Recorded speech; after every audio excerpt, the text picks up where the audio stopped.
नमस्कार। हमारा खास कार्यक्रम मुद्दा गरम है देख रहे हैं आप, और मुद्दा गरम है के तहत आज हमारा टॉपिक है अंधा कानून। अंधा कानून हम इसलिए कह रहे हैं क्योंकि कुछ ऐसी चीजें निकल के सामने आई जिसके बाद हमें ये कहने को मजबूर होना पड़ा। दरअसल मध्य प्रदेश के इंदौर में बहुचर्चित बल्ला कांड सामने आया था और इस मामले के 5 साल बाद कोर्ट ने इस मामले में फैसला सुनाया। एमपी एमएलए कोर्ट ने भाजपा के पूर्व विधायक और वर्तमान में कैबिनेट मिनिस्टर कैलाश विजयवर्गीय के बेटे आकाश विजयवर्गीय सहित 9 लोगों को इस केस से बरी कर दिया है, क्योंकि पीड़ित ने बल्ला चलाने वाले आरोपी को पहचानने से ही इनकार कर दिया। बल्ले से मारने के जिस वीडियो को पूरे देश ने देखा, आपने देखा, हमने देखा, अफसोस उसे न तो पीड़ित देख पाया और न ही कोर्ट। नतीजा इंसाफ हो गया। सबसे पहले वो वीडियो देखिए। ये वीडियो आपको हम स्क्रीन पर दिखाते हैं। इस वीडियो को जरा गौर से देखिए। ये साल 2019 का वीडियो है जिसमें क्रिकेट के बल्ले से हमला करते हुए जो शख्स आपको इस वक्त नजर आ रहा है वो उस वक्त के बीजेपी विधायक आकाश विजयवर्गीय हैं। बीजेपी के दिग्गज नेता और वर्तमान में मध्य प्रदेश के कैबिनेट मंत्री कैलाश विजयवर्गीय के बेटे हैं। लेकिन हैरानी तो इस बात की है कि कोर्ट के सामने ना ही वो अधिकारी जो पिट रहा है और ना ही मौके पर मौजूद सैकड़ों लोग आपको नजर आ रहे होंगे आकाश विजयवर्गीय को पहचान सके। लिहाजा कोर्ट ने आकाश विजयवर्गीय को बाइज्जत बरी कर दिया। तो 5 साल पुरानी ये तस्वीर तो आपने देख ली, हम आपको दिखा रहे हैं। देखिए कि किस तरह से बल्ला लेकर बकायदा यहाँ पर आपको चलाते हुए एक शख्स नजर आ रहा है। ये आकाश विजयवर्गीय हैं, सब लोग जानते हैं चूंकि राजनीतिक जीवन में है। उस वक्त ये विधायक थे और इस पूरे मामले के सामने आने के बाद में इनको टिकट नहीं दिया गया। अब इन सब के बीच अब आपने ये वीडियो तो देखा, अब आपको आकाश विजयवर्गीय का उस वक्त का यानी 26 जून 2019 को जो उन्होंने बयान दिया था इस घटनाक्रम के बाद में, वो एक बार आपको सुनाते हैं, सुनिए जरा।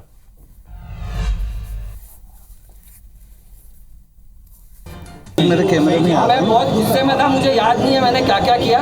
देखिए, आवेदन, निवेदन और फिर धनादन, ये हमारा लाइन ऑफ एक्शन है। देखिए, आवेदन, निवेदन और फिर धनादन, ये हमारा लाइन ऑफ एक्शन है। तो सुना आपने, आकाश ने तब कहा था कि हमारा एक ही लाइन ऑफ एक्शन है, आवेदन, निवेदन और फिर अंत में दनादन। और यह बयान आकाश ने पुलिस की हिरासत में जाने के बाद दिया था और करीब 10 दिन जेल में रहने के बाद आकाश जब जमानत पर बाहर आए तब भी उन्हें अपना बल्ला चलाने पर मलाल नहीं था। वहीं उन्होंने खुद को गांधीवादी विचारधारा से प्रभावित भी बताया था। एक बार वो भी सुनिए कि 10 दिन बाद जब वो जेल से रिहा हुए जमानत पर, तब उन्होंने क्या कहा था।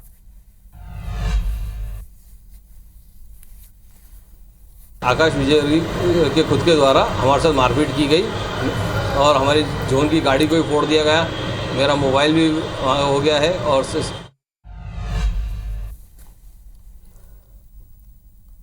तो चलिए, कुल मिलाकर ये पीड़ित था, इनके आपको सुनाते हैं। 26 जून 2019 की घटना का वीडियो वायरल होने के बाद पुलिस ने बीजेपी विधायक आकाश विजयवर्गीय के अलावा 10 लोगों को आरोपी बनाया था। आरोपियों पर आईपीसी की 353, 294, 323, 506, 145 और 148 धाराएं लगाई गई थी। ये सभी धाराएं मारपीट, शासकीय कार्य में बाधा से जुड़ी हुई थी। पुलिस ने पीड़ित निगम अधिकारी धीरेन्द्र बायस को मुख्य गवाह बनाया था। आपको यह भी सुनाते हैं कि निगम अधिकारी धीरेन्द्र बायस ने उस वक्त पुलिस में क्या शिकायत की थी, एक बार आपको फिर से सुनाते हैं। अभी आपने निगम अधिकारी को देखा, वो पीड़ित अधिकारी थे। एक तो पहले ये शॉट देखिए जिसको यहां पर बल्ला चला रहे हैं, देखिए ये वो पीड़ित अधिकारी धीरेन्द्र बायस, इनको मुख्य गवाह बनाया गया था। और इस वक्त जब 2019 में क्या कहा था धीरेन्द्र बायस ने, एक बार वो सुनिए फिर से।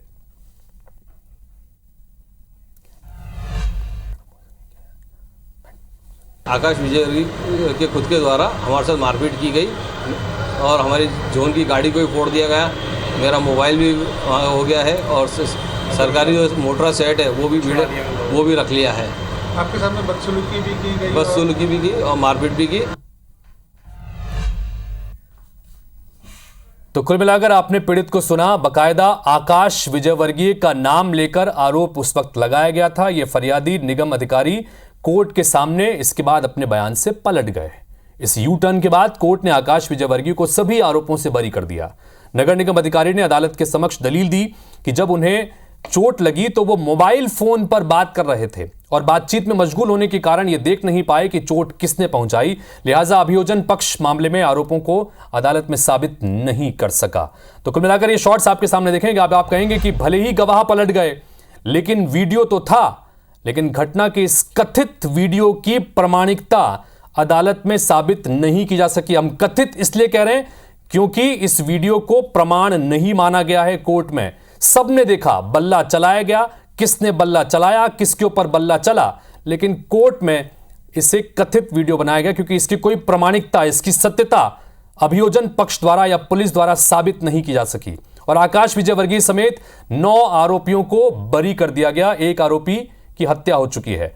अब इस मामले पर सियासत भी जमकर हो रही है। सुनिए जरा एक बार क्या कहना है इस वक्त दोनों पक्षों का।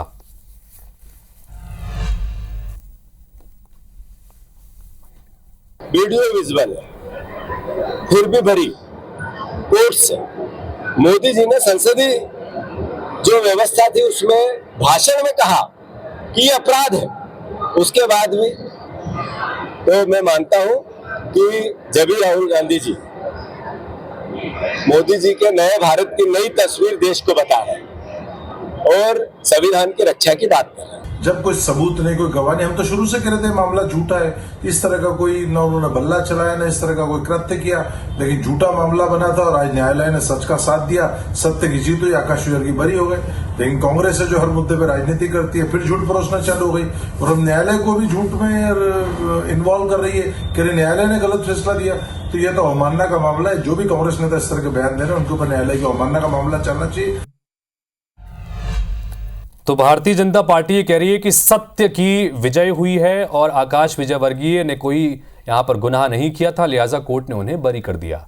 हम यहां पर कोर्ट के इस फैसले पर सवाल जाहिर तौर पर नहीं खड़े कर रहे हैं क्योंकि देश में कानून व्यवस्था सबसे ऊपर है और ऐसे में कोर्ट की व्यवस्था के तहत जो कुछ भी है सबसे महत्वपूर्ण। लेकिन यहां पर कमियां आखिर कहां रही कि सब कुछ आंखों से दिख रहा था, सारा सब कुछ हो रहा था, उसके बावजूद बरी कर दिया गया। यानी कि किसी ने ना बल्ला चलाया ना किसी को बल्ला लगा। आकाश विजयवर्गीय को बल्ला कांड से साफ बरी कर दिया गया क्योंकि पीड़ित ने उसे पहचानने से इनकार कर दिया। बल्ले से मारने के जिस वीडियो को पूरे देश ने देखा, अफसोस उसे न तो पीड़ित देख पाया और न ही कोर्ट। नतीजा इंसाफ हो गया। अब कई सारे सवाल हैं जिसको आज यहां पर हम मुद्दा गरम के तहत तो सवालों के जवाब तलाशने की कोशिश करेंगे। ये क्यों हुआ, ये कैसे हो सकता है, आंखों देखी मक्खी कैसे निगल ली गई और आखिर किन परिस्थितियों में पीड़ित हॉस्टाइल हो गया या पीड़ित पलट गया। ये कई सारे सवाल हैं। मार खाने के बाद भी आखिर सच पीड़ित क्यों नहीं बोल पाया। बल्ला कांड के वीडियो पर क्या कोर्ट स्वतः संज्ञान ले सकता था क्योंकि वीडियो सबके सामने था। वीडियो किसने बनाया, उसकी सत्य की प्रामाणिकता सब एक तरफ थी। बयान जिसने आरोप लगाए थे वो बाद में अपने बयान से पलट गया, ये सब एक तरफ था। लेकिन बल्ला तो चला और कानून व्यवस्था सबसे ऊपर है। इसलिए हमारा सवाल कि क्या अंधा कानून है।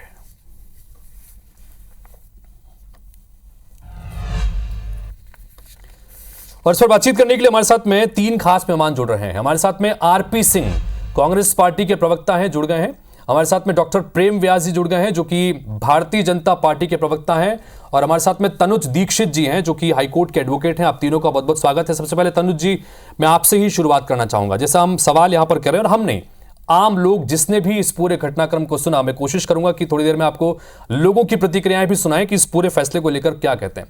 सबने वो वीडियो देखा, बल्ला किसने चलाया, बल्ला किस पर चलाया गया, सब कुछ हुआ, लेकिन उसके बाद कोर्ट ने बरी कर दिया। क्या हो सकता था और क्या हुआ? तनुज जी क्या कहेंगे इस फैसले को लेकर आप? देखिए हितेश जी, इसके अंदर क्या है, कोर्ट न्यायालय हमेशा सबूतों के आधार पर, गवाहों के आधार पर अपने फैसले सुनाता है। और जैसा कि कोर्ट के न्यायालय के अंदर में गवाह जो है उन्होंने खुद ये स्वीकार किया कि उन्होंने बैट बल्ला चलाते हुए किसी को देखा नहीं, देख नहीं पाए वो। तो एक तो ये बहुत प्रमुख वजह है। जब जो मुख्य गवाह है उनकी अगर गवाही में ये बात है तो निश्चित रूप से नहीं देखा होगा। दूसरा, जो बल्ले की जब्ती थी वो एक खुले मैदान से, ओपन ग्राउंड से हुई है। तो ऐसे में जो जब्ती है वो किसी पर्टिकुलर व्यक्ति के हाथ से नहीं हुई है। तो ऐसे में ये भी मानना सही नहीं है न्यायालय और कानूनी पक्ष से कि वो बल्ला उन्हीं का होगा या उनके द्वारा चलाया गया होगा, ये भी कहना अस्वीकार्य होगा इसके अंदर जी। तो ऐसे काफी सारे जो पॉइंट्स हैं, लेकिन जो वीडियो है, दलीलों के अंदर, गवाहों के अंदर, यही सवाल कर रहे हैं कि जो वीडियो इस वक्त हम स्क्रीन पर भी दिखा रहे हैं तनुज जी, क्या इस वीडियो को भी संज्ञान में लिया गया? क्योंकि ये वीडियो है जिसमें साफ तौर पर नजर आ रहा है कि आकाश विजयवर्गीय के हाथ में वो बल्ला है, वो बल्ला चला भी रहे हैं, और जो जिसने ये पहले फरियादी बनाए गए थे जो बाद में बयान से पलट गए, निगम अधिकारी बकायदा नजर भी आ रहे हैं। तो क्या इस वीडियो को संज्ञान में नहीं लिया? नहीं, ये वीडियो का जो स्रोत है, जो सोर्स ऑफ दिस वीडियो है, उसकी एक्चुअलिटी प्रूव नहीं कर पाए सामने वाले वकील जो थे। उन्होंने ये प्रूव करना चाहिए था कि वीडियो किस हिसाब से, कहां से आया है और किसके मोबाइल से लिया गया है, ये क्या है। क्योंकि देखिए, हम भी समझते हैं आज के टाइम में वीडियो मॉर्फिंग, एडिटिंग जैसी बहुत सारी चीजें भी होती हैं। तो ऐसे में इसका सही स्रोत जिस मोबाइल से शूट किया गया हो, जो उस मोबाइल को वहां पर जमा करवा करके उसको टेस्ट होता है, उसके बाद ये माना जाता है कि वीडियो उसी मोबाइल का है। ऐसा कोई मोबाइल किस व्यक्ति का था, कहां उसका आधार था, ये सब न्यायालय के अंदर पेश ही नहीं हो पाया है। जी, पर बहुत सारी चीजें निकल के सामने आई। इन सबके बीच अब डॉक्टर प्रेम व्यास जी, आपसे जानना चाहेंगे आपकी क्या प्रतिक्रिया, क्योंकि कांग्रेस पार्टी के भी हमारे साथ में चूंकि आरपी सिंह हैं, उनके पास में जाऊंगा, लेकिन आपकी प्रतिक्रिया क्या, आप क्या कह रहे हैं? क्योंकि भारतीय जनता पार्टी के प्रवक्ता को हमने सुना, वो कह रहे हैं कि सत्य की विजय यहां पर हुई है। डॉक्टर प्रेम व्यास जी क्या कहेंगे? देखिए, निश्चित रूप से पूरे मामले में जो है, जब प्राथमिकी दर्ज की गई तो प्राथमिकी दर्ज करने के पश्चात वे जेल भी गए। जेल जाने के पश्चात उन्होंने 5 साल तक पूरा ट्रायल फेस करा। जब भी तारीखें लगी वे कोर्ट में गए, उन्होंने अपना पक्ष रखा, वीडियो से संबंधित अपना पक्ष रखा, जो केस में धाराएं लगाई थी उससे संबंधित अपना पक्ष रखा। और मुख्य बात यहाँ पे कि जो अधिकारी द्वेषपूर्ण रवैया उस समय अपना रहा था, उसी अधिकारी के द्वेषपूर्ण रवैये से दुर्भावना युक्त कार्रवाई उस समय की गई, और उस दुर्भावना युक्त कार्रवाई के खिलाफ कोर्ट में जो है आज न्यायालय ने वो पूरी कार्रवाई को निरस्त करने के आदेश दिए। लगभग 5 साल तक का सुनवाई हुई। 5 साल के पश्चात न्यायालय ने अपने फैसले में सभी पहलुओं, सभी प्रारूपों को देखने के पश्चात उनको आरोप मुक्त कराए। ये हम पूर्व से भी कह रहे थे कि पूर्व में कि वीडियो एडिटेड हो सकता है, जो कार्रवाई, जो धाराएं लगी वो द्वेषपूर्ण हो सकती है, चूंकि उसमें सरकारी अधिकारी, और अगर आप पूरा वीडियो देखेंगे तो महिलाएं उसमें चप्पल लेके दौड़ रही थी। उसके पूर्व में अधिकारी को कई बार जो है कहा गया कार्य करने के लिए, वे कार्य करने के लिए वहां पर उपयुक्त तो नहीं हो पाए। जनता के मध्य में जनता का द्वेष, क्षेत्रीय विधायक का द्वेष और सरकार कांग्रेस की, और उसके पश्चात आरोप पत्र दाखिल होना और आरोप पत्र निराधार तथ्यों पर दाखिल होना, उसको मुख्य मानकर कोर्ट ने निश्चित रूप से न्याय किया है। और निश्चित रूप से न्याय, कोर्ट के द्वारा न्याय करने के बाद इसमें कहीं भी कोई संशय की अवस्था नहीं बची। ठीक है, तो कोर्ट ने न्याय किया है, डॉक्टर प्रेम व्यास जी का ये कहना है। आरपी सिंह साहब क्या कहेंगे? वो ये कह रहे हैं क्योंकि उस वक्त प्रदेश में कांग्रेस पार्टी की सरकार थी, कमलनाथ की सरकार थी, इसलिए द्वेषपूर्ण कार्रवाई के तहत, जानबूझकर साजिश के तहत ये सब वीडियो सामने आया था और ये कार्रवाई की गई थी, और अब उनको न्याय मिल गया है, सत्य की विजय हुई है, बीजेपी का ये कहना है। आरपी सिंह साहब बताइए क्या कहेंगे?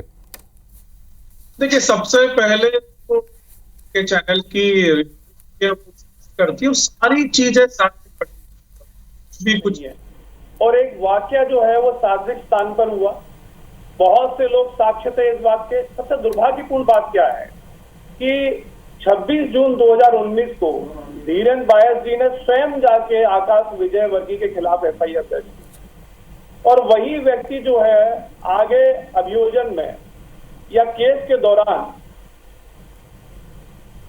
दौरान हॉस्टाइल हो जाता है। आज सबसे बड़ी बात क्या है कि आज जो न्याय का अधिकार है उससे एक कर्मचारी प्रेशर में आके या प्रभाव में आके किस प्रकार से वंचित हो रहा है। देखिए, इससे और बड़ी बात, देखने वाली बात यह है हितेश जी कि क्या उदाहरण स्थापित कर रहे हैं हम समाज के लिए, सोसाइटी के लिए। आज अगर राहुल गांधी कहते हैं कि लोग न्याय के अधिकार से वंचित हो रहे हैं, तो उसका सबसे साक्षात उदाहरण है आज। देखिए, ये कह सकते हैं बीजेपी के जो प्रवक्ता है, कह सकते हैं कि उनको न्याय मिला, लेकिन मैं आपको स्पष्ट कर दूं और वकील साहब से भी कहना चाहता हूं कि क्योंकि मैं भी लॉयर हूं, आज निश्चित रूप से जिस प्रकार से एविडेंस को प्रभावित किया, लोगों को हॉस्टाइल कराया गया, एविडेंस के अभाव में कहीं ना कहीं इनको लग रहा है कि इनको न्याय मिल गया, लेकिन ये समझ लें कि अपील का अधिकार है और कांग्रेस जाएगी इसमें आगे। लेकिन आरपी सिंह साहब सुनिए ना, जैसे कि अभी यहाँ पर तनुज दीक्षित जी ने बता रहे कि आप स्वयं वकील हैं, अधिवक्ता हैं, तो यहाँ पर जो कोर्ट हमेशा तथ्यों के आधार पर, सबूतों के आधार पर चलता है। एक तो ये तय नहीं हो पाया कि बल्ला उस वक्त आकाश विजयवर्गीय के हाथ में था या नहीं था, क्योंकि जो बल्ला जब्त किया गया वो कहीं सार्वजनिक जगह से जब्त किया गया। जो मुख्य गवाह था वो पलट गया अपने बयान से, उन्होंने कहा कि मैं चूंकि फोन पर लगा हुआ था तो मुझे पता ही नहीं कि मुझे किसने बल्ला मारा है, किसने मेरे साथ में मारपीट की। तो ये जब तमाम चीजें हुई तो पुलिस की जांच या पुलिस की जो अभियोजन का था यहां पर खामियां थी, ये भी आप मानते हैं क्या? थी। और देखिए जिस प्रकार से उन्होंने केस डायरी को पेश किया, जिस प्रकार से अभियोजन किया, पूर्ण रूप से प्रभावित था वो। एक देखिए बहुत बड़ी भीड़ थी और मेरे भाई जो है बीजेपी के प्रवक्ता, उन्होंने स्वयं कहा कि वहां की जो महिलाएं थी वो चप्पल लेकर दौड़ रही थी अधिकारियों की, जिनका जिक्र हो रहा है पूरे केस में। तो इससे कहीं ना कहीं आधी बात तो ये खुद ही सिद्ध कर रहे हैं कि इस प्रकार का वाकया हुआ वहां। और देखिए मैं एक बात और वकील साहब को कहना चाहता हूँ कि ये टेस्टिफाई कराना, इसकी टेस्टिमोनी कराना वीडियो, ये किसकी जिम्मेदारी थी ये बताइए आप? ये सरकार की जिम्मेदारी थी कि नहीं थी? ये गवर्नमेंट काउंसिल की जिम्मेदारी थी कि नहीं थी? क्यों नहीं किया गया?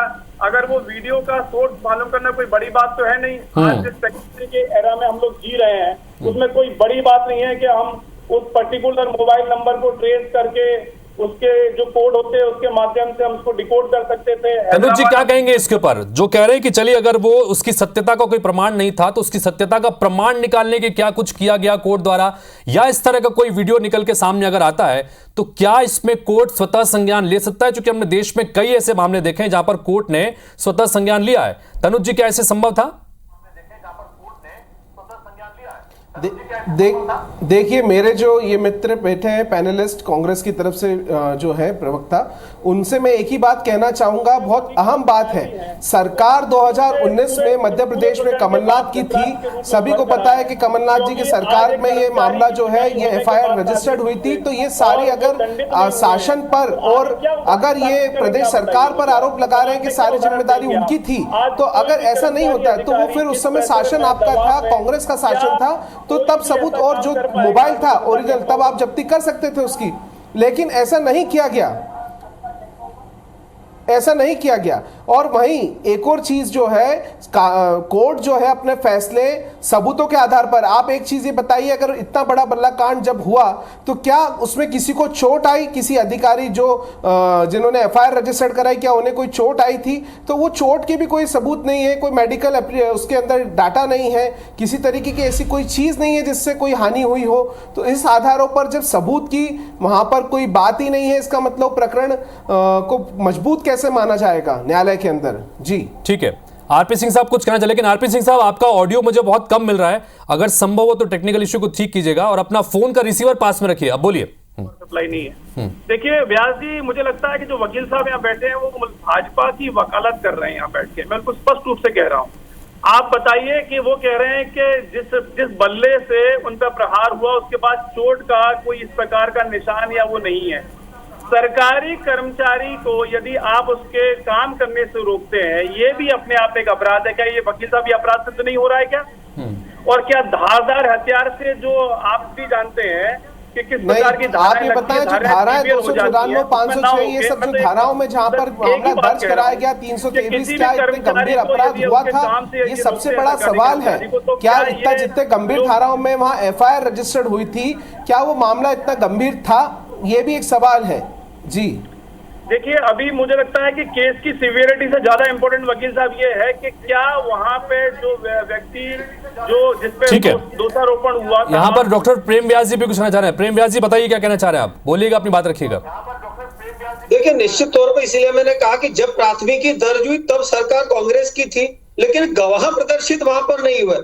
सिर्फ जिस अधिकारी के ऊपर आरोप लगा रहे थे, सिर्फ उन अधिकारी के कहने मात्र से गंभीर धाराओं में अपराध दर्ज किया गया जिसमें सबूत नहीं है, lack of evidence, fake video के जरिए। और उसके बाद में प्राथमिकी दर्ज होने के पश्चात लंबे समय तक कांग्रेस सत्ता में थी और उस समय कन्विक्टेड होकर केस भी चल रहा था। तो निश्चित रूप से अगर वास्तविकता में कांग्रेस को लगता था कि वे कन्विक्टेड हैं या अपराधी हैं, तो उसमें जरूरी दिशा निर्देश अधिकारियों को उस समय प्रदत्त करने थे। या प्राथमिकी जो दर्ज हुई है वो तो पटल पर उसी समय 3 माह के भीतर प्राथमिकी प्रदर्शित हो गई थी ना। तो उस समय जो है निश्चिंतता के साथ में कांग्रेस के नेता बैठे रहे, चूंकि पूरा प्रकरण फेक था, क्योंकि जिस अधिकारी पे जनता का रोष था, जनता बार बार कार्यालय घेर रही थी, जनता बार बार अधिकारी को अपने मांगों के लिए फोन लगा रही थी और उन जनता की मांग के लिए कई बार आकाश विजयवर्गीय स्वयं उनसे फोन पर चर्चा कर चुके थे।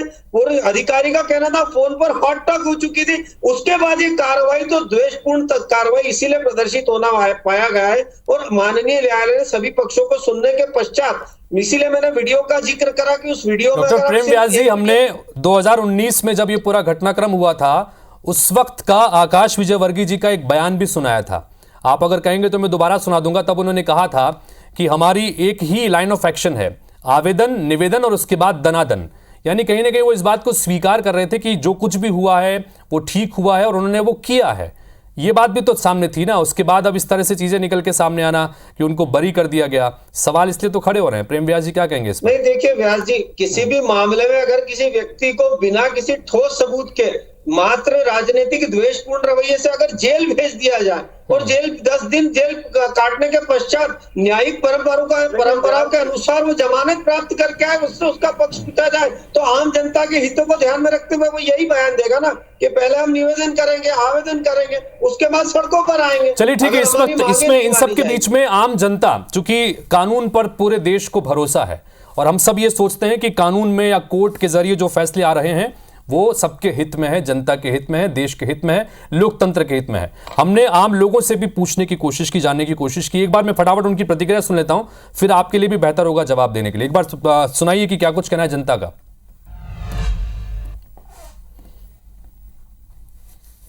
राजनीति है ना उसमें, जो अधिकारी नगर निगम वो सब इनके आपस में सब सेटिंग हो गई होगी, झूठा फेरा हो सकता है। क्योंकि कैलाश जी ने सेट कर लिया होगा ना जज को, वो तो कलाकार है, इंटरनेशनल नेता है। बाकी वो जज साहब बोल रहे नहीं है, तो कितना सेटिंग हुआ होगा वो। इसलिए वो तो पॉलिटिक्स ही है जो भी है, क्योंकि क्या होता है कि जो भी ऊपर बैठा है सब उसी के हाथ में है, नीचे वालों को तो कोई वो प्रेशराइज करके और उसको वो करवा देता है। तो वो तो मुझे पक्का पता है कि वो तो पॉलिटिक्स ही है। तो निश्चित दिख ही रहा है कि वो बचाया हुआ है। जो वीडियो आया है उस समय भी सबने देखा था, पर चूंकि अब स्थिति ये हो गई कि कोर्ट ने ही फैसला दे दिया, तो कोर्ट के सामने हम नहीं बोल सकते। कहीं ना कहीं आम जनता को पता है कि ये निर्णय क्या हुआ है। जो उच्च न्यायालय ने जो फैसला दिया है वो सर्वमान्य होना चाहिए। उसके अंदर तो वीडियो वायरल हुआ है, सभी को दिख रहा है। तथ्य कहाँ गए उस टाइम पर जो तथ्य दिख रहे थे? अभी उन चीज़ों का अभी तो वीडियो नहीं दिखा रहे हैं। और कोर्ट उसका फैसला मतलब इनके हित में लेके आ रही है, तो क्या हो गया उसको? या तो जज को नहीं दिख पा रहा है या लोगों को नहीं दिख रहा है।